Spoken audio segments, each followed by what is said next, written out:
ബഹുമാനപ്പെട്ട KSRTCയുടെ CMD 14/3/2025 താങ്കളുടെ ഒരു കത്ത് യൂണിറ്റുകളിൽ ചിലവ് കുറയ്ക്കുന്നത് സംബന്ധിച്ച് എന്ന വിഷയവുമായി ബന്ധപ്പെട്ട് അഭിപ്രായം പറയാൻ ഞങ്ങൾ ആഗ്രഹിക്കുന്നു. വെൽഫെയർ അസോസിയേഷൻ എന്ന സംഘടന എന്ന നിലയിൽ ഞങ്ങൾക്കും ചിലത് പറയാനുണ്ട്. കാരണം ഒന്ന്, താങ്കളുടെ ഓഫീസിലാണ് ആദ്യം ചിലവ് കുറയ്ക്കേണ്ടത് എന്നുള്ളതാണ്. കാരണം ഈ അടുത്ത സമയത്ത് താങ്കൾ ഒരു മെക്കാനിക്കൽ എഞ്ചിനീയറെ അവിടെ എക്സിക്യൂട്ടീവ് ഡയറക്ടറായി നിയമിച്ചു. അദ്ദേഹത്തിൻ്റെ യോഗ്യത പോളിടെക്നിക് ബിരുദമാണ്. അദ്ദേഹത്തിൻ്റെ ശമ്പളം 1,45,000 മുകളിലാണ്. ഏകദേശം 1.5 ലക്ഷം രൂപ കൂട്ടിക്കൊള്ളും. 1.5 ലക്ഷം രൂപയോളം കൊടുത്താണ് ഇദ്ദേഹത്തിന് ഡിപ്ലോമ മാത്രമുള്ള ഒരാളിനെ താങ്കൾ അവിടെ നിയമിച്ചത്. അവിടെ തന്നെ തെറ്റാണ് സാർ. കാര്യം എന്ന് പറഞ്ഞു കഴിഞ്ഞാൽ എക്സിക്യൂട്ടീവ് പദവിയിലേക്ക് IITയിൽ നിന്നും ആളുകളെ എടുക്കണം എന്നാണ് സുശീൽ ഖന്ന പറഞ്ഞത്. എന്തുകൊണ്ട് താങ്കളെപ്പോലെ വിദ്യാഭ്യാസമുള്ള ഒരാൾ അത് ചെയ്തില്ല? അത് ചെയ്തിരുന്നെങ്കിൽ ഇത്രയും നഷ്ടം സംഭവിക്കുമായിരുന്നോ എന്നുള്ളത് ഒരു ചോദ്യമാണ്. ഇനി താഴേക്ക് യൂണിറ്റിലേക്ക് വന്നു കഴിഞ്ഞാൽ മെക്കാനിക് സെക്ഷനിൽ നോക്കാം സാർ. നമുക്ക് ഇന്ത്യ മഹാരാജ്യത്ത് ധാരാളം ITIകളുണ്ട്, ഇൻഡസ്ട്രിയൽ ട്രെയിനിങ് ഇൻസ്റ്റിറ്റ്യൂട്ടുകളുണ്ട്. കേരളത്തിൽ, വിശേഷ കേരളത്തിൽ ഇതെല്ലാം നല്ല സർക്കാർ വിദ്യാഭ്യാസ സ്ഥാപനങ്ങളാണ്. അത്യാവശ്യം പഠനത്തിൽ മികവുള്ള ആളുകൾക്ക് മാത്രമേ ITIയിൽ അഡ്മിഷൻ കിട്ടാറുള്ളൂ. അതിൽ ഓരോ വർഷവും motor mechanic, diesel mechanic, tractor mechanic എങ്ങനെ മൂന്ന് ട്രേഡുകളിൽ നിന്നും ആയിരക്കണക്കിന് വിദ്യാർത്ഥികൾ പുറത്തിറങ്ങുന്നുണ്ട് ഓരോ വർഷവും. അതിൽ താങ്കൾ ഒരു കാര്യം ചെയ്യണം. ഇവിടെ ക്യാമ്പസ് സെലക്ഷനാണ് കൂടുതൽ നടക്കുന്നത്. അപ്പം അവിടെ നിന്ന് താങ്കൾക്ക് ആവശ്യമുള്ള അത്രയും ഉദ്യോഗാർത്ഥികളെ മെക്കാനിക്കുകളെ, കാര്യം താങ്കളുടെ സ്ഥാപനത്തിൽ ഒരു എഞ്ചിനീയറുടെ ആവശ്യമില്ല സാർ. കാരണം താങ്കൾ അവിടെ ഒന്നും ഉൽപ്പാദിപ്പിക്കുന്നില്ല. അവിടെ നടക്കുന്നത് വാങ്ങുന്ന വാഹനങ്ങൾ സർവീസ് ചെയ്യുക എന്നുള്ളതാണ്. മെക്കാനിക്ക് മാത്രം ചെയ്യാവുന്ന ഒരു ജോലിയാണ്. അതിന് വേറെ ആൾ വേണ്ട.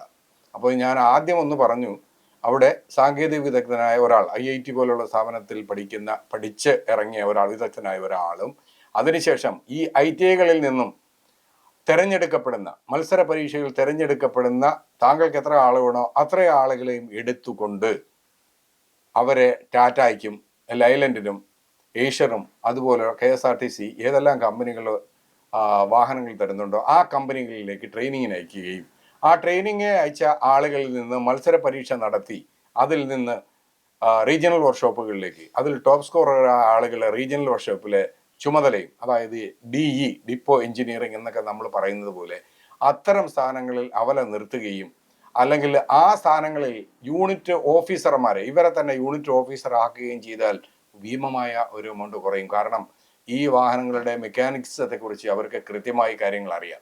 അതിനുശേഷം അതിൻ്റെ ആ റാങ്ക് ലിസ്റ്റിൽ പദവിയിൽ ഇരിക്കുന്ന ആളുകളെ മുമ്പിൽ നിർത്തുകയും രണ്ടാമത്തെ റാങ്ക് ലിസ്റ്റിൽ വരുന്ന ആളുകളെ ആ ഡിപ്പോ എഞ്ചിനീയറായിട്ടും അസിസ്റ്റന്റ് ഡിപ്പോ എഞ്ചിനീയറായിട്ടും ചാർജ്മാനായിട്ടും ബാക്കിയുള്ള ആളുകളെ മെക്കാനിക്കായിട്ടും നിയമിച്ചാൽ 100% ഉറപ്പ്, ഇത് 100% വിജയം കാണാൻ അത് സാധിക്കും. ഇനി 2, ഡ്രൈവറിലേക്ക് വന്നാൽ സാർ, അത്യാവശ്യം വിദ്യാഭ്യാസം SSLC വിദ്യാഭ്യാസം ഇല്ലാത്ത ഒരു ജീവനക്കാരനെയും KSRTCയിൽ എടുക്കരുത് എന്നുള്ളൊരു അഭിപ്രായക്കാരനാണ് ഞാൻ. കാരണം എന്ന് പറഞ്ഞു കഴിഞ്ഞാൽ അത്യാവശ്യം ഇന്ന് എല്ലാ കാര്യങ്ങളും അറിഞ്ഞെങ്കിലേ പറ്റൂ. ഒരു വാഹനം എങ്ങനെ പ്രവർത്തിക്കണം എന്നറിയണമെങ്കിൽ അയാൾക്ക് വിദ്യാഭ്യാസം വേണം.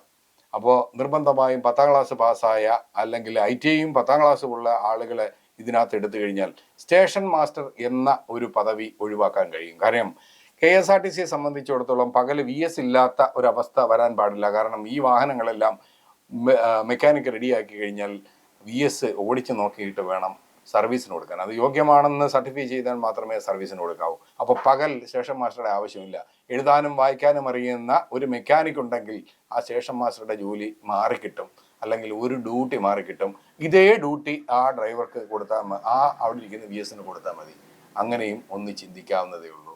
ഇനി അടുത്തത് വീണ്ടും വന്നു കഴിഞ്ഞാൽ കണ്ടക്ടറിലേക്ക് വന്നാൽ സാർ, സുശീൽ ഖന്ന സാർ പറഞ്ഞിട്ടുണ്ട്, കണ്ടക്ടറുടെ പ്രൊമോഷൻ തസ്തിക ചെക്കർ വരെ ആകാവൂ, ടിക്കറ്റ് ചെക്കിംഗ് ഇൻസ്പെക്ടർ വരെ ആകാവൂ. അതിൻ്റെ ആവശ്യമേ ഉള്ളൂ. കാര്യം അതിൻ്റെ യോഗ്യതയിലുള്ള ജോലിയാണ് അവർ ചെയ്യുന്നത്. അതിന് മുകളിലോട്ടേക്ക് അവർ പോയത് കൊണ്ടാണ് KSRTC എന്ന സ്ഥാപനം നശിച്ചു പോയെന്ന് അദ്ദേഹത്തിൻ്റെ റിപ്പോർട്ടിൽ വ്യക്തമാക്കുന്നു.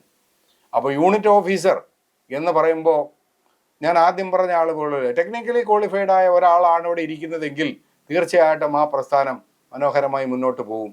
അപ്പോൾ ഇനി വേറൊരു കാര്യമുണ്ട്, അവിടെ traffic controlling inspector, inspector general, inspector IAS IPS എന്നീ പറയപ്പെടുന്ന തസ്തികയില്ലാത്ത, ലോകത്ത് ഒരിടത്തും RTCകൾ, ഇന്ത്യയിലെ RTCകളിൽ എങ്ങും ഇല്ലാത്ത ഒരു തസ്തികയിലിരിക്കുന്ന കുറേ ആളുകളുണ്ട് സാർ. അവരെ റോഡിലോട്ട് ഇറക്കണം സാർ. അപ്പോൾ അവരുടെ ശമ്പളം കൂടെ താങ്കൾക്ക് കിട്ടും. അങ്ങനെയും യൂണിറ്റിൽ ലാഭിക്കാൻ പറ്റും. ഇനി KSRTCയിലെ ജീവനക്കാരിൽ അസുഖം വന്ന ഒരുപാട് പേരുണ്ട് സാർ.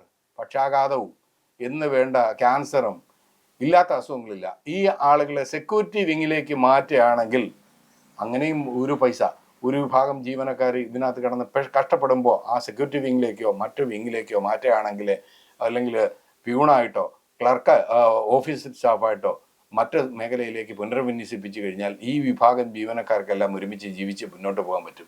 ഇവിടെ സെപ്പറേറ്റ് സെക്യൂരിറ്റി വിഭാഗത്തെ നിയമിക്കുന്നു, ഓഫീസിലെ പ്യൂണിനെ നിയോഗിക്കുന്നു.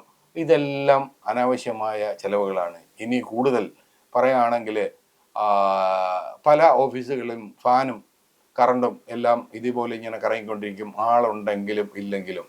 ഞാൻ ഈ പറഞ്ഞ ചെക്കിംഗ് ഇൻസ്പെക്ടറെ അല്ല, ഈ കൺട്രോളിംഗ് ഇൻസ്പെക്ടറെ പുറത്താക്കാൻ താങ്കൾക്ക് കഴിയുമോ സാർ? അങ്ങനെ ഒരാൾ ശ്രമിച്ചിരുന്നു. അദ്ദേഹം അധിക നാൾ അവിടെ വാണില്ല. അതിനു മുമ്പേ അദ്ദേഹത്തിനെ പുറത്താക്കി. കാരണം താങ്കളൊന്ന് അന്വേഷിച്ചാൽ മതി. ടോമിൻ J. തച്ചങ്കരി എന്നായിരുന്നു അദ്ദേഹത്തിൻ്റെ പേര്. അദ്ദേഹം ലൈനിൽ പൊക്കോളാൻ പറഞ്ഞു. ചീഫ് ഓഫീസിൽ കുറേ അടയിരിക്കുന്ന ആളുകളുണ്ട്, ടൈം ടേബിൾ സെല്ല് എന്നൊക്കെ പറഞ്ഞിട്ട്, അവരെല്ലാം പുറത്തിറക്കിയായിരുന്നു സാർ. അതുകൊണ്ടാണ് അദ്ദേഹം പുറത്തു പോകേണ്ടി വന്നത്. തച്ചങ്കരി എന്ന് പറയുന്ന അധികായനായ മനുഷ്യൻ പോലും പുറത്തു പോയി. താങ്കൾക്ക് ധൈര്യമുണ്ടോ സാർ ഈ പറയപ്പെടുന്ന ചീഫ് കൺട്രോളിംഗ് ഇൻസ്പെക്ടർമാരെ പുറത്താക്കാൻ? അങ്ങനെ തസ്തിക ഉണ്ടോ സാർ? ആദ്യം അവിടെ തൊട്ട് താങ്കളുടെ ഭാഗത്തു നിന്ന് തൊട്ട് ചിന്തിക്കാൻ തുടങ്ങണം സാർ. ഇനിയും ഏറെ പറയാനുണ്ട്. ഇപ്പോൾ തൽക്കാലം നിർത്തുന്നു സാർ.